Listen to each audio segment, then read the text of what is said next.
Hello, my name's Trish Richards and I'm going to talk to you about a research paper called Case Histories and Shorter Communications. It's about the characteristics of the relapse situation of alcoholics treated with aversion conditioning. The study was undertaken in 1973 and published in 1974. Patients were admitted to the Schick-Schapel Hospital as relapse patients seeking further treatments. Therefore, they had already been into Schick-Schapel Hospital when they came back a second time. We can ascertain and agree that they were motivated to cease drinking, considering the cost and time that had to be committed to go through the treatment, and the patient's learning history was available and open to be explored. This research is important because treatment for alcoholism has the primary objective of stopping the alcoholic from drinking. So to monitor the treatment success, we need to understand the patient's relapse and what happens around that. The paper reviews the factors that impact the relapse of the patient and also suggests the further research that should be undertaken in the future. The method and the theory. 30 male and 4 females underwent the treatment. The average age was 48. Of itself, perhaps it would have been greater to have broader demographics. However, considering it's a relapse situation, they had to work with the material they had. They were all relapse patients, as I've said, who were motivated to cease drinking. The theory was on the basis of learning theory and operant conditioning, and stimulus control was a principle used. The findings. The length of sobriety for the relapsed drinkers ranged from 0.5 months to 93 months, so quite a broad range of time until the drinkers relapsed. Nearly twice the number of patients relapsed away from home, which was an interesting finding.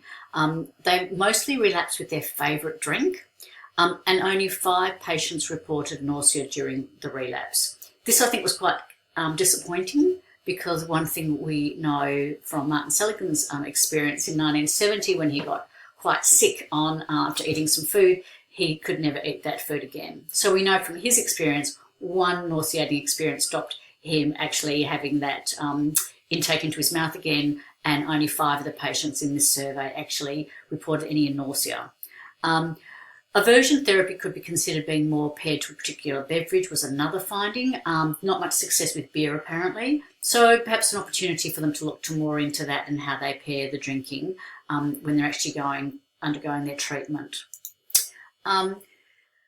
One of the things I've already mentioned, there was a lack of balanced demographics, so opportunities for broader research, perhaps on age groups and male, female, gender, if there's anything that perhaps could be lending insight into those age differences or gender differences of why they relapse. None of that was able to be obtained in this survey.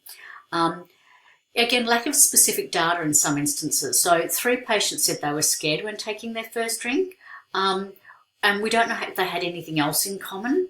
And that is one of the things that they suggested, that the questionnaire failed to seek the usual drinking environment prior to treatment.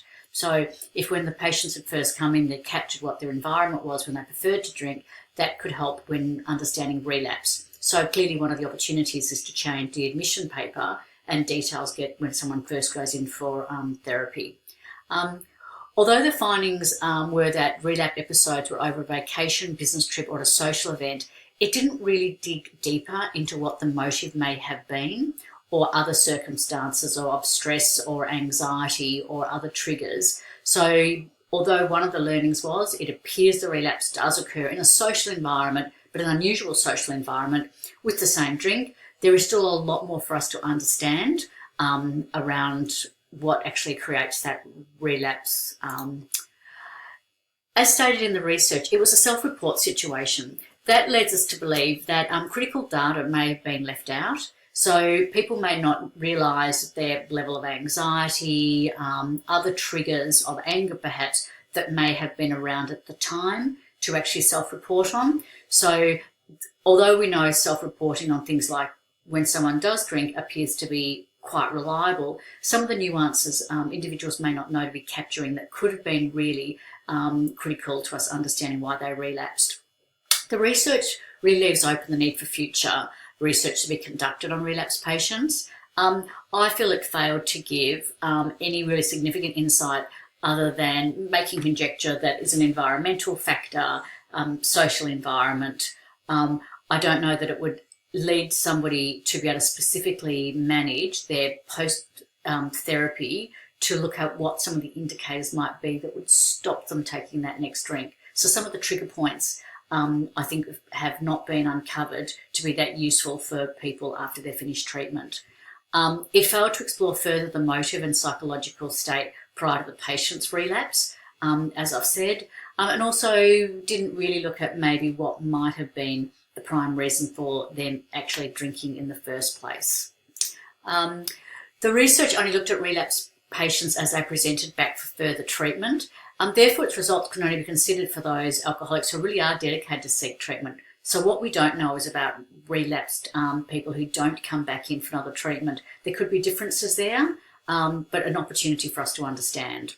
No long-term research was done. So one of the things will be great to know with these relapse patients, what happens in 10 and 20 years' time. What is the relapse situation environment? And again, as I said, no consideration of root cause of alcoholism. So my impression was the research was important.